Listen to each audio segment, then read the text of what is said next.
ఇక్కడే చదువుకున్నాను, నేతాజీ కాలేజీలో ఆల్ఫాలో డిగ్రీ, ఆ తర్వాత ఎంసీఏ తర్వాత హైదరాబాద్ చేయటం.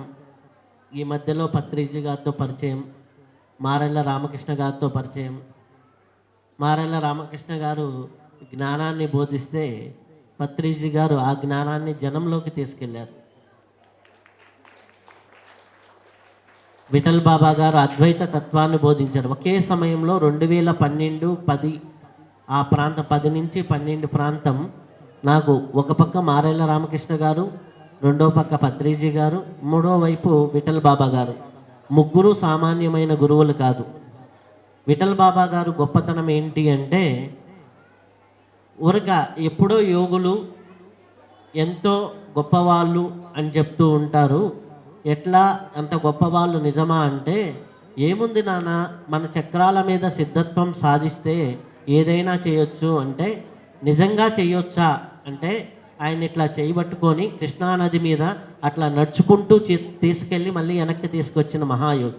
ఇది ఎప్పుడో కాదు, 2011 కృష్ణానది మీద వాటర్ ప్రవహిస్తుంటే నడుచుకుంటూ. నా ఫస్ట్ ఎక్స్పీరియన్స్. దత్త గురువుల్లో ఆయన 9వ అవతారం. బాబా గారు, సాయిబాబా గారు 6వ అవతారం అయితే ఆయన 9వ అవతారం. మనకి శ్రీపాద వల్లభులు గారు మొదటి అవతారం అయితే వారు 9వ అవతారం. అంతటి సిద్ధుడు మహాగురువు. అయితే అలాంటి మహాగురువులతో కలిసి తిరిగే అదృష్టం జరిగింది.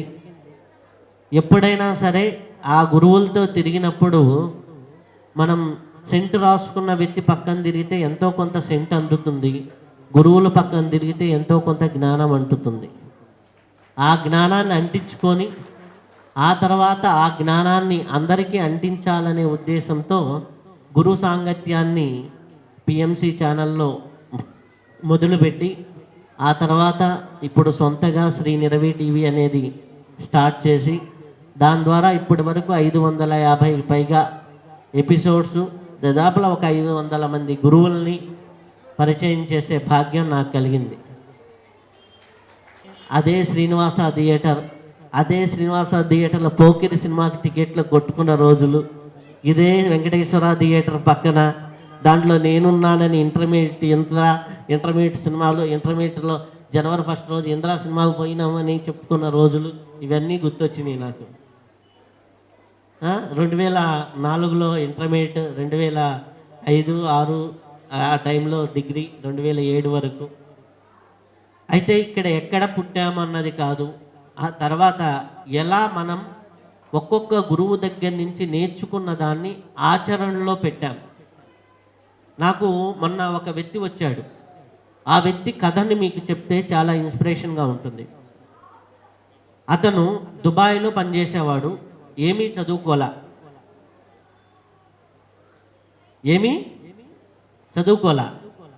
ఓకే, అర్థమవుతుంది కదా. ఏమీ చదువుకోలే పెద్దగా, అంటే ఏదో స్కూల్కి పేర్లు, బస్సుల మీద ఉన్న పేర్లు చదవ మాత్రమే, అంతటి జ్ఞానం మాత్రమే ఉంది. ఇంగ్లీష్లో అయితే ఏ ముక్క రాదు. ఆయన ఏ బేల్దార్ కాంట్రాక్టర్ పని మీద దుబాయ్ వెళ్ళారు. 14వ ఫ్లోర్ నుంచి కింద పడ్డాడు. 14వ ఫ్లోర్ నుంచి. ఆయన అదృష్టం కింద ఆ బిల్డింగ్ కట్టడానికి ఉన్నటువంటి ఇసుకలో పడ్డాడు. అంత హైట్ నుంచి పడ్డాడు కాబట్టి ప్రతి ఎముక శరీరంలో చిట్లింది. వాళ్ళు అక్కడ కొన్ని రోజులు ట్రీట్మెంట్ చేశారు. ఈయన ఏమీ లేదు, కదలకూడదు, మెదలకూడదు, ఎముకలు భగవంతుని ఆధీనం, కట్టుకున్నప్పుడు కట్టుకుంటాయి. ఇంటికి పంపించేశారు. ఇంటికి వచ్చాడు. మహా అయితే బలవంతం మీద ఆయన వాష్రూమ్కి ఆయన వెళ్తాడు. బలవంతం మీద ఆయన పనులు ఆయన చేసుకోగలుగుతాడు. 46, 47 ఏళ్ళ వయసు వ్యక్తి. 2 ఆడపిల్లలు, 1 అబ్బాయి. ఆయన ఇట్లానే నా ఇంటర్వ్యూలు చూస్తూ ఓం నమ శివాయ అని అనుకుంటూ ఉంటే ప్రకృతి స్పందిస్తుంది, ఏదైనా అవుతుంది అనేసి ఏదో ఒక ఇంటర్వ్యూలో ఒక గురువు గారు చెప్పింది విన్నాడు. అయితే అది రాసుకున్నాడు. రాసుకొని ఓం నమ శివాయ అంట మొదలుపెట్టాడు. ఓం నమ శివాయ, ఓం నమ శివాయ, ఓం నమ శివాయ, ఇట్లా ఇంకా ఆయనకి మెలకు ఉన్నప్పుడంతా ఓం నమ శివాయ. లేచిన తర్వాత ఆ తర్వాత కొన్ని రోజులకి వేరే గురువు గారు ఇంటర్వ్యూ చేస్తున్నప్పుడు ఒక సిద్ధయోగి ఆయన ఏమని చెప్పాడు, నేను కుతికెళ్ళలోతు నీళ్ళల్లో కూర్చొని సాధన చేశాను అన్నాడు. బాసరా ప్రాంతంలో గోదావరి ఒడ్డునే దగ్గర కాబట్టి వాళ్ళ ఊరు నుంచి 1-1.5 కిలోమీటర్ దూరంలో ఆ గోదావరి ఉంటుంది. అక్కడికి వెళ్ళడానికి ఈయన 4-5 సార్లు కూర్చుని వెళ్ళాల్సి వచ్చేది. అంటే ఒక 200 మీటర్లు వెళ్ళటం ఆగటం, 200 మీటర్లు వెళ్ళటం ఆగటం. వెళ్ళి ఉదయం 3 గంటలకి నీళ్ళల్లో కూర్చొని సాధన చేయడం మొదలుపెట్టాడు. ఎంతసేపు? ఆయనకి దోచినంతసేపు 3 గంటలు 4 గంటలు సాధన. ఆయన తెలిసింది ఓం నమ శివాయ. ఆ తర్వాత ఇంటికి వచ్చి మళ్ళీ కొంతసేపు ఆగి మళ్ళీ చేయటం. మళ్ళీ సాయంకాలం వేరే ఇంటర్వ్యూలో అగ్ని దుని వేసుకొని, భావా సాంప్రదాయం ప్రకారం దుని వేసుకొని అగ్ని ముందర సాధన చేస్తే చాలా మంచిది. గోవుల్ని చుట్టూ పెట్టుకొని, ఆయన ఇంట్లో 3 గోవులు ఉన్నాయి, ఆ గోవుల మధ్యలో అగ్ని వెలిగించుకొని అక్కడ ఎదురు కూర్చొని సాధన చేయటం మొదలుపెట్టాడు. ఇలా ఒక్కొక్క ఇంటర్వ్యూలో ఒక్కొక్క ముక్కను పట్టుకున్నాడు ఆయన. పట్టుకొని చేస్తూ ఉన్నాడు. చేస్తూ ఉంటే ఆ తర్వాత యజ్ఞం చేస్తే మంచిది అంటే యజ్ఞం చేయటం మొదలుపెట్టాడు. మొదలుపెట్టి చేస్తూ ఉంటే ఒకరోజు ఒక ఆయన వచ్చాడు. ఒక ఆయన వచ్చేసి, నువ్వు చేసేది కరెక్ట్ కాదురా బాబు, నీకు కరెక్ట్గా నేర్పిస్తాను అంటే, మా రవిశాస్త్రి గారు ఇంటర్వ్యూలో చెప్పారు, దైవం మంత్రాధీనమని, నా మంత్రం అయ్యేటప్పుడు నువ్వు కూర్చుంటే కరెక్ట్ అన్నాడు. వచ్చింది ఎవరో తెలుసా? పరమశివుడు వచ్చి ఆయన మంత్రాన్ని కరెక్ట్ చేసి హోమం ఎలా చేయాలో నేర్పించాడు. నేర్పిస్తే అతని జీవితం ఏంటో తెలుసా? బాత్రూమ్కి వెళ్ళలేని వ్యక్తి ఈరోజు 90 కిలోల బస్తాన్ని ఇసిరేసే శక్తిమంతుడయ్యాడు. అర్థమైందా? ఆయన దాంట్లో నేను చదివితే బ్రహ్మకి మనకి ఎక్కడా మంత్రాలు లేవు, దాంట్లో బ్రహ్మ మంత్రం ఉంది. బ్రహ్మ అహంకారాన్ని తీసేసినటువంటి మహానుభావుడు శివుడే. యజ్ఞ ఆహుతుల్లో బ్రహ్మ మంత్రం ఇచ్చారు. మనకి ఎక్కడా శాస్త్రాల్లో వేదంలో ఎక్కడా లేదు. ఆయన రాసుకున్నాడు ఓం నమ శివాయ. ఆయన ఒక్కటే ఒక మాట అంటాడు, నేను ఎక్కడికన్నా వెళ్తే పని చేస్తే 8 నుంచి 10 గంటలు పని చేస్తా, నేను ఇప్పుడు ఏమీ పని చేయటం లేదు కాబట్టి శివుడి పనే చేస్తా. రోజుకి 8 గంటల నుంచి 10 గంటలు ఎందుకు సాధన చేయకూడదు? 8 గంటల నుంచి 10 గంటలు సాధన. ఆయనకి తెలిసింది ఓన్లీ ఓం నమ శివాయ. ఫస్ట్ మామూలుగా చేయటం, తర్వాత నీళ్ళల్లో కూర్చొని చేయడం, తర్వాత అగ్నిముఖంగా చేయటం చేస్తున్నాడు. చేస్తూ చేస్తూ చేస్తూ ఉంటే ఆయనకి శివుడు స్వయంగా కనిపించి ఉపదేశం ఇస్తే, ఆయన వచ్చిండ్లే స్వామి, నీ ఇంటర్వ్యూలో నాకు ముఖ్యమని నా దగ్గరికి వచ్చి చెబితే నేనేం చెప్పాలి ఆయనకి? వచ్చిండు, అయిపోయింది, అంతవరకు బాగానే ఉంది. అయిపోయిన తర్వాత నీకు అన్నీ నేను చూసుకుంటానని చెప్పిండు. అంటే ఓకే, నువ్వు చూసుకుంటున్నావు కదా, నాకేం పని? నువ్వు చూసుకుంటానన్నావు కదా, నాకేం పని? శివుడే నేను చూసుకుంటానని చెప్పినప్పుడు ఆ మాత్రం నాకు నమ్మకం లేదా? నా కూతురికి పెళ్లి సంబంధం చూడను, నా కూతుర్లకు పెళ్లి సంబంధం చూడను, ఆయనే చూసుకుంటానన్నాడు కదా. అంటే ఇంటి పక్కన వేరే వాళ్ళు, ఇట్లా మెయిన్ రోడ్డు పక్కనే వాళ్ళ ఇల్లు ఉంటుంది, ఒక 50 మీటర్ల దూరంలో. ఈయన పొలానికి వెళ్ళి రాత్రి 7 గంటలప్పుడు వస్తుంటే ఒకరికి టైర్ పంచర్ అయింది. టైర్ పంచర్ అయ్యి అందరూ ఆడవాళ్ళు అందరూ అక్కడ నిలబడి ఉంటే, అమ్మ ఇక్కడ నిలబడి ఉన్నారు, వాళ్ళు టైర్ వేసేంతవరకు వచ్చి కూర్చోండి అన్నారు. వచ్చేసి వాళ్ళు ఇంట్లో కూర్చున్నారు. కూర్చుంటే వాళ్ళ అమ్మాయి, పెద్ద అమ్మాయి వచ్చి, మామూలుగా ఇంటికి ఎవరన్నా వస్తే ఏం చేస్తారు? ఆడవాళ్ళు వచ్చినప్పుడు ఏదో కాఫీ ఇస్తారు, టీ ఇస్తారు. వాళ్ళ అబ్బాయి గ్రూప్ 1 ఆఫీసరు. గ్రూప్ 1 ఆఫీసర్ అయి వేరే పెళ్లి సంబంధానికి వెళ్తే అక్కడ అమ్మాయి నచ్చలా, ఎమ్మడే ఈ అమ్మాయిని చేసుకుంటారని చెప్పారు. క్యాస్ట్ అన్నీ మ్యాచ్ అయిపోయినాయి, హ్యాపీగా పెళ్ళి అయిపోయింది. ఆ అమ్మాయి పెళ్ళిలో వాళ్ళ ఫ్రెండ్, ఈ అబ్బాయి వాళ్ళ ఫ్రెండ్, ఇంత బాగుంది, ఇంత సాంప్రదాయంగా ఉన్నారు, ఇంత జెన్యున్గా ఉన్నారు, వాళ్ళ చెల్లెల్ని నేను చేసుకుంటానని వాళ్ళ ఫ్రెండ్ గ్రూప్ 1 ఆఫీసర్ అబ్బాయి కూడా చేసుకున్నారు. చేసుకున్న తర్వాత నా కొడుకుని చూస్తాను స్వామి, వాడు కూడా ఎదుగుతాడు అనేసి అన్నమాట. ఆ తర్వాత ఆయన పత్తి వేస్తారు పంట. పత్తి పంటలో 9 ఎకరాల పంట అయితే ఆ పంటకి నా ఇంటర్వ్యూలు వినిపించడం మొదలుపెట్టాడు, స్పీకర్ పెట్టి. ఎందుకు? ఇంటర్వ్యూలు వినిపిస్తే బాగా పండుతుందంట. ఓం నమ శివాయ అని కూర్చుంటాడు, మధ్యలో కూర్చుంటాడు. స్వామి నేను అనుకుంటూ కూర్చున్నాను స్వామి, ఒక్కోసారి పందులు వస్తాయి కదా, ఆ శివుడు వచ్చి చూసుకుంటాడులే, నాకేం పని, నేను ఆయన మంత్రం చేస్తున్నా, నన్ను ఆయన చూసుకుంటానన్నాడు. నేను పద్ధతిగా రోజుకి 10 గంటలు ఆయన మంత్రం చేస్తా, ఆయన నా జీవితాన్ని చూసుకుంటాడు. నేను ఆయన పని చేసినప్పుడు జీతం ఇవ్వడా? ఎక్కడికైనా పోతే జీతం ఇస్తాడు కదా, నేనేమన్నా జీతం అడుగుతున్నానా? నా జీవితాన్ని ఆయనే చూసుకుంటాడు. ఇదే పని చేసి ఒక జీవితాన్ని ఏమీ అక్షరాభ్యాసం లేని వ్యక్తి పండించుకుంటుంటే మనం అలా సాధన చేస్తున్నామా? ఇది ఎక్కడో కాదు, నా ఇంటర్వ్యూ చూసి ఒక ఎగ్జాంపుల్. ఒక అమ్మాయి వచ్చింది నా దగ్గరికి, క్యాన్సర్ 4th స్టేజ్. వాళ్ళ నాన్న మాట్లాడు, నాన్న ప్రేమ కోసం తప్పిస్తుంది. జాతకం చూసినప్పుడు తండ్రితో అటాచ్మెంట్ లేదు. అప్పుడు ఆ అమ్మాయి గ్రహస్థితి చూసి, సూర్యుడు రక్తానికి కారకుడు, బ్లడ్కి సంబంధించి సూర్యుడు బ్లడ్ క్యాన్సర్ ఈ అమ్మాయికి ఇచ్చాడు. కాబట్టి దాన్ని మనము అధిరోహించాలి అంటే సూర్యుడితో ఫ్రెండ్షిప్ చేయాలి, సూర్య సాధన చేయాలి. 8 ఏళ్ల పిల్లకి ఏం సాధన చెప్పాలి? నేను 8 ఏళ్ల పిల్లకి ఏం సాధన చెప్పాలి? ఏం చెప్పినా అర్థం కాదు. అప్పుడు కూర్చోబెట్టి సూర్యుడు నీ ఫ్రెండ్, ఇప్పటి నుంచి సూర్యుడు నీ ఫాదరు అని చెప్పా. ఆమె ఎట్లా తెలుసా అమ్మాయి, సూర్యుడు నా ఫాదర్, అవును సూర్యుడు నా ఫ్రెండే కదా, అయితే నువ్వు నా ఫ్రెండ్వేనా? ఇట్లా మాట్లాడటం, వర్షంలో త్రిష మాట్లాడుతుంది కదా, అట్లా మాట్లాడటం మొదలుపెట్టాడు. మాట్లాడితే సమ్మర్ వచ్చినప్పుడు, లాస్ట్ సమ్మర్లో, నేను పిల్లోడిని కదా ఆడుకోవాలి, నువ్వు ఇంత ఎండగాస్తే ఎట్లా ఆడుకుంటాం, కొద్దిగా వాన పడవచ్చు కదా అంటే ఆ ప్రాంతంలో చినుకులు పడ్డాయి. ఆ ప్రాంతంలో చినుకులు పడ్డాయి. ఆ అమ్మాయి క్యాన్సర్ తగ్గించుకోవడమే కాదు, చాలామంది పిల్లలకి ఈ సాధన చేయించి క్యాన్సర్ తగ్గించింది. దాన్ని చూసి డాక్టర్లు పరిగెత్తుకుంటూ వచ్చారు. ఏం చెప్పారు సార్ అంటే, నేనేం చెప్పాలా, అక్కడ మన భగవంతుణ్ణి ఎంత ప్యూరిటీగా, ఎంత స్వచ్ఛంగా పిలుస్తున్నాము, మన అంతరాత్మని ఎంత ప్యూరిటీగా, ఎంత స్వచ్ఛంగా పిలుస్తున్నాము. కింద పడ్డప్పుడు, మనం చిన్నప్పుడు కింద పడితే అమ్మ అని పిలిస్తే అమ్మ వస్తుంది అని నమ్మకంతో మనం అమ్మ అని పిలుస్తున్నాం, అమ్మ వస్తుంది.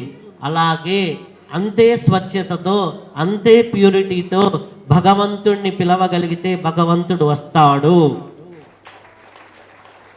మీరు ఎన్ని లీటర్లు పాలు పోసారని కాదు, ఎన్ని బిందెలు నీళ్లు పోసారని కాదు, ఎన్ని లక్షల పూలు చేశారని కాదు, శుద్ధంగా, ప్యూరిటీగా, స్వచ్ఛమైన పసి మనసుతో మీరు కానీ భగవంతుణ్ణి పిలవగలిగితే, జగన్మాత ఎందుకు పలకదు?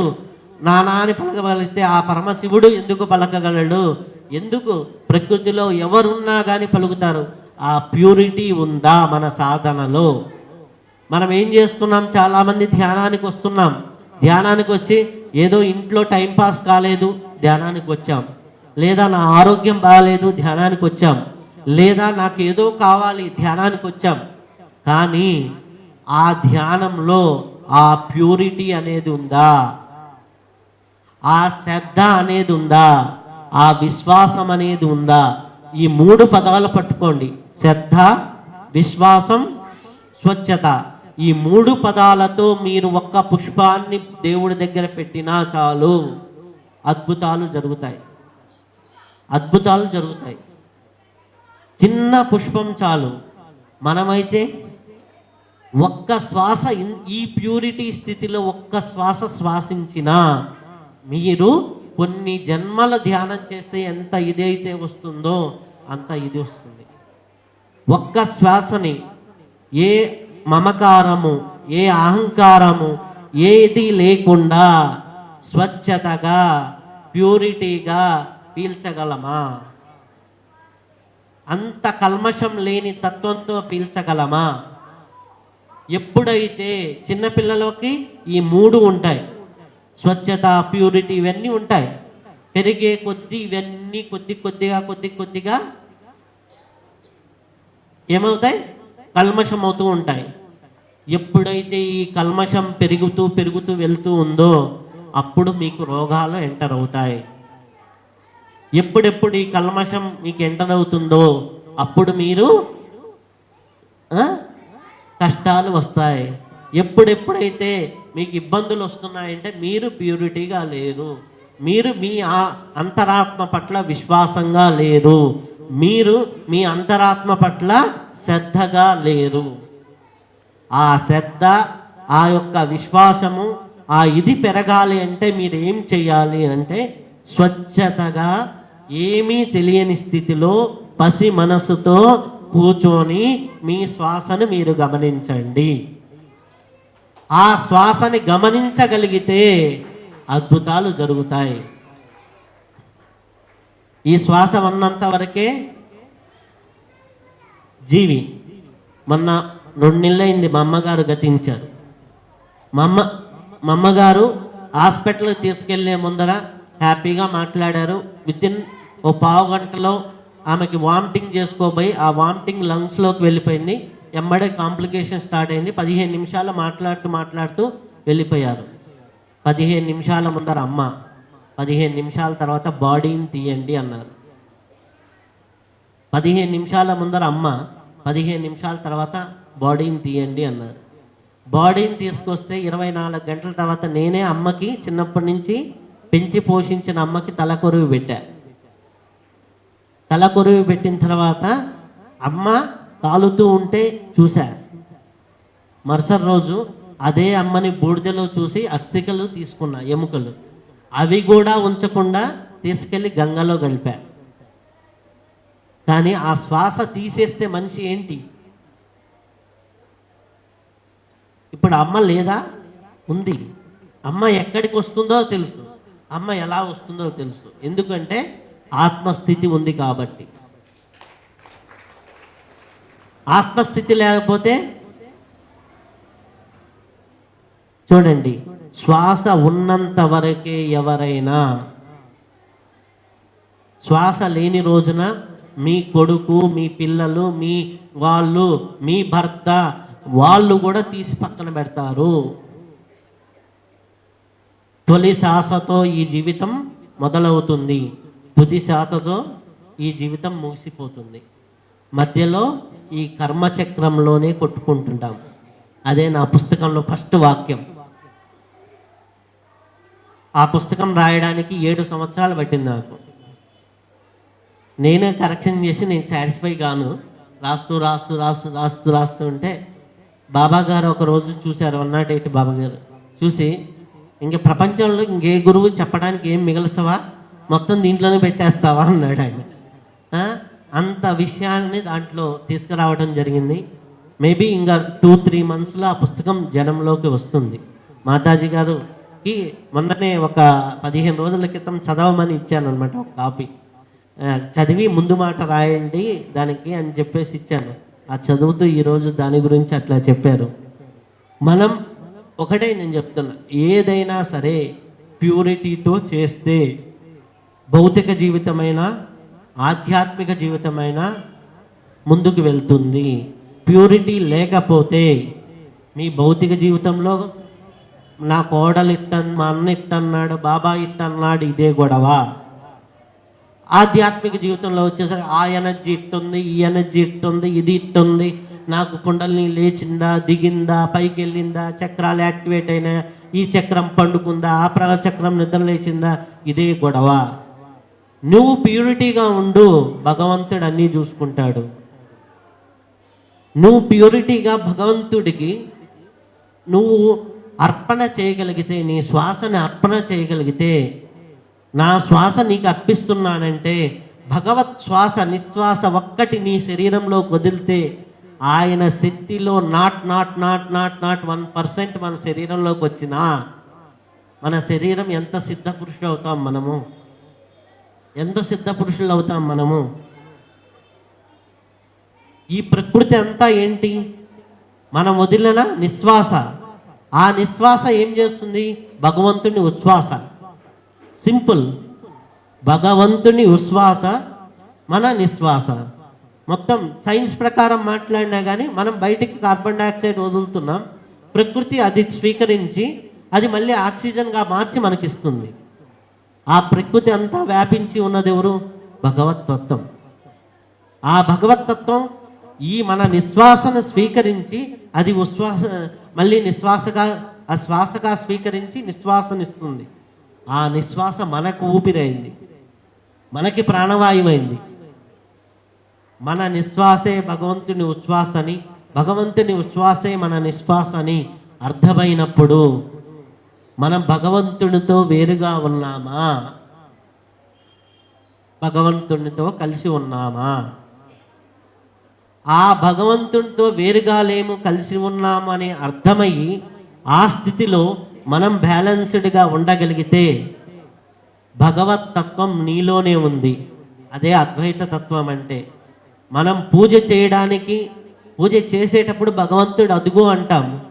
ఆ తర్వాత అద్వైత తత్వం అంటే ఆ భగవంతుడు ఇదిగో అంటాం. పూజ మొదలయ్యేటప్పుడు అక్కడున్నాడు దేవుడు అంటాం. చివరికి ఆత్మ ప్రదర్శనకు వచ్చేసరికి హృదయంలోనే దేవుడు ఉన్నాడంటాం. అంతా దేవుడు ఉన్నాడు, నీ హృదయంలో ఉన్నాడు. ఇది గుర్తించగలిగితే భగవంతుడు లేని స్థితి ఎక్కడ, భగవంతుడు లేని నెగిటివిటీ ఎక్కడుంది? అబ్బా మా ఇంట్లో నెగిటివిటీ ఉంది, లేకపోతే నా జాతకంలో నెగిటివిటీ ఎక్కడ ఉంది? నెగిటివిటీ అంతా భగవంతుని తత్వమైనప్పుడు, ఆ భగవంతుని తత్వం మొత్తం వ్యాపించి ఉన్నప్పుడు ఆ తత్వాన్ని నువ్వు శ్వాసలో స్వీకరించగలిగితే నాట్ 1% నీకు కానీ ఆ భగవంతుని తత్వం తీసుకోగలిగితే ఒక్క శ్వాసలో నీ శరీరం ఏమవుతుంది? సిద్ధ శరీరం అవుతుంది. నీ శరీరం ఏమవుతుంది? దైవ శరీరం అవుతుంది. నీ శరీరం ఏమవుతుంది? ఒక యోగి శరీరం అవుతుంది. నీ శరీరం ఏమవుతుంది? నువ్వు తాకితే ఎంతోమందికి రోగాలు తగ్గుతాయి, నువ్వు స్పర్శిస్తే ఎంతోమందికి ఎన్నో అద్భుతాలు జరుగుతాయి. వాళ్ళే మన చుట్టూ ఉన్నటువంటి మహాయోగులు. ఆ పనిని మనం ఎందుకు చేయలేకపోతున్నాం అంటే మనలో ఆ ప్యూరిటీ లేదు, ఆ విశ్వాసం లేదు, ఆ శ్రద్ధ లేదు. ఏదో కూర్చున్నాం ధ్యానానికి, కొంతమంది కూర్చొని వెన్నెముక నిటారుగా పెట్టమంటే ఏటో ఉంచుకుంటుంటారు, కూర్చొని ఏదో ఆలోచిస్తూ ఉంటాడు, ఏదో చేస్తూ ఉంటారు. కానీ అన్నిటికీ సమాధానాలు ఆ పుస్తకంలో ఉన్నాయి. శ్వాస ద్వారా డబ్బులు ఎలా సంపాదించుకోవాలో రాశాను, శ్వాస ద్వారా ఎలా ఆ సంబంధ బాంధవ్యాలు పెంచుకోవాలో రాశాము, శ్వాస ద్వారా విద్య జ్ఞానం ఎట్లా సంపాదించుకోవాలో చేశాం, శ్వాస ద్వారా పిల్లలు మాట వినేటట్టు ఎలా చేయాలో చెప్పాము, శ్వాస ద్వారా పిల్ల మాట వినిపించుకునేటట్టు ఎలా చేశామో చేశాం, శ్వాస ద్వారా మొగుడు ఎలా మాట వినాలో రాశాను, శ్వాస ద్వారా ఎన్ని కావాలో అన్నీ చేశాను అనమాట. అన్నీ ఉంటాయి ఆ పుస్తకంలో. త్వరలో అందరి ముందుకు వస్తుంది. నా అదృష్టం ఏంటంటే 2021లో పత్రిజీ గారితో కనిగిరిలో దాని కవర్ పేజీ ఆవిష్కరించడం జరిగింది. మళ్ళీ ఈరోజు అయాచితంగా ఆ పుస్తకం గురించి మాట్లాడడం జరిగింది. త్వరలోనే పూర్తయింది కాబట్టి బయటకు వస్తూ ఉంటుంది. కాబట్టి ఎంతో అద్భుతంగా నా కనిగిరి, మీది కనిగిరే, నాది కనిగిరే, మీది తెనాలి మాది తెనాలి అన్నట్టుగా మీది కనిగిరే నాది కనిగిరే. కాబట్టి ఈ కనిగిరిలో పెరిగిన వాళ్ళం, ఈ కనిగిరిలో ఉన్న వాళ్ళం సాధన చేస్తే ఎవరైనా ఏ స్థితికైనా వెళ్ళవచ్చు. సాధన చేస్తే ఎవరైనా ఏ స్థితికైనా ఎదగవచ్చు. అవునా కదా? Yes or no? సాధనా సాధ్యతే సర్వం. ఏంటి? సాధనా సాధ్యతే సర్వం. Thank you very much.